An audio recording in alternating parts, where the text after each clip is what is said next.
and welcome to a special edition of the Hobo Show. This is episode, I'm not sure which, I think it's 4 of the Hobo Show. I'm George, your host, also known as Chooch99, and I'm a veteran who is currently staying at a veteran shelter after an eviction. That's why I call it the Hobo Show. Don't worry, things are looking good, but in the meantime, I usually do a podcast, and I have some other things going on. I took my show to the road, let's just say. Yeah, that's my way of looking at it. Anyways, I'm podcasting this, sort of vlogging it, to do an initial reaction to something I love, and it's called Star Trek Continues. And Star Trek Continues is a continuation of the original series that stars Vic Mignogna, and James Kerwin directs it, and there's a lot of talent behind the scenes. And these people are amazing. They've done, for the last few years, they've done an amazing job of bringing Star Trek beyond the TOS time period, the original series, and showing the last 5-year mission of Kirk and his crew leading up to the motion picture.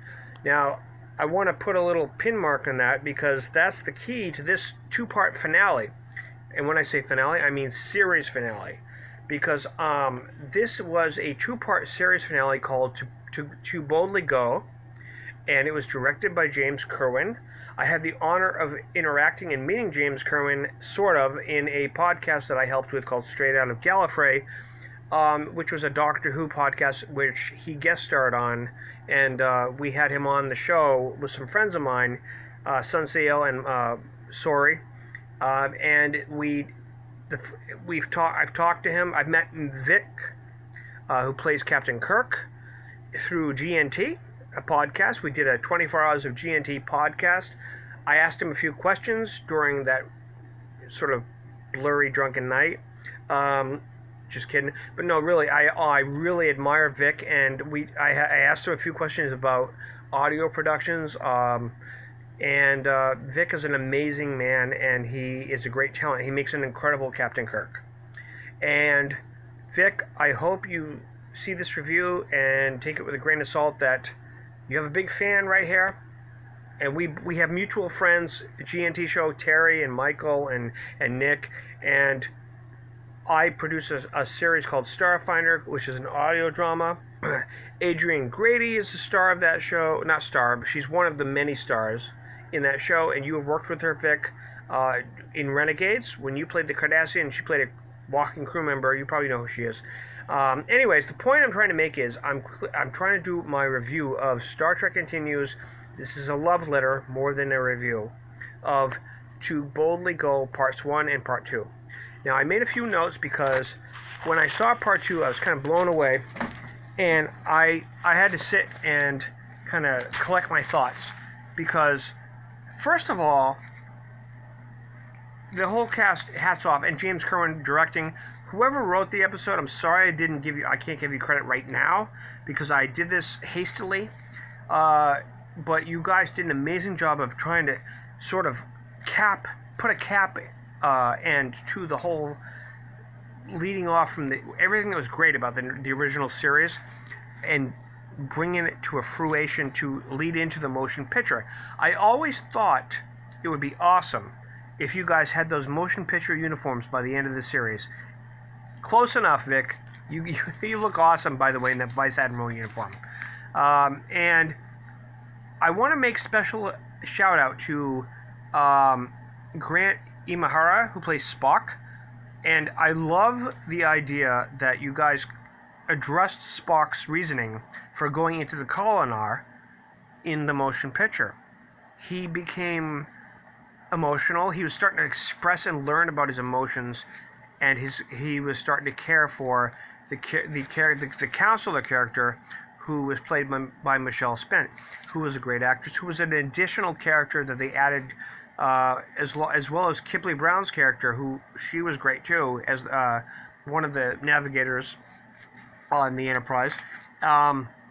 And you guys did an amazing job of taking everything we loved about the original series and sort of shining it, putting a spotlight on it, so that we could bring this incredible fan series, which is not only a fan series, but CBS kind of adopted you guys. You guys are like almost recognized. Unlike Alec Peters and Axonar, you guys are actually taken seriously. Oh, I'm sorry, Alec. Gonna sue me now? Sorry. Anyways, my point is that you guys did a great job of giving a lot of honor to Star Trek. And that's what I think Star Trek Continues is. It's an honor. It's a play. It's sort of like like Vic, you've said many times in interviews, it's a love letter. You know, you were a fan growing up.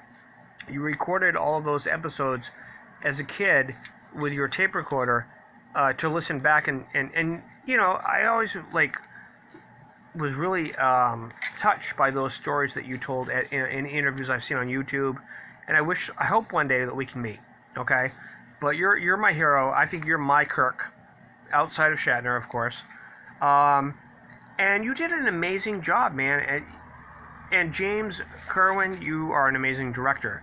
So one of the things I love about this two-part finale is the use of the mother and daughter. Okay, Joanne Lindell. I'm sorry if I'm mispronouncing this. She played the Romulan commander in the Enterprise incident, and her daughter plays that same Romulan commander in this two-part finale. And she looks so much like her. It's amazing. Especially in part 2, there are certain moments under the right lighting where I couldn't tell that she was not the original character, the Romulan commander, who in the original series was not named. But she did have a connection with Spock, and it's beautifully portrayed in this episode. And I love the fact you guys brought in.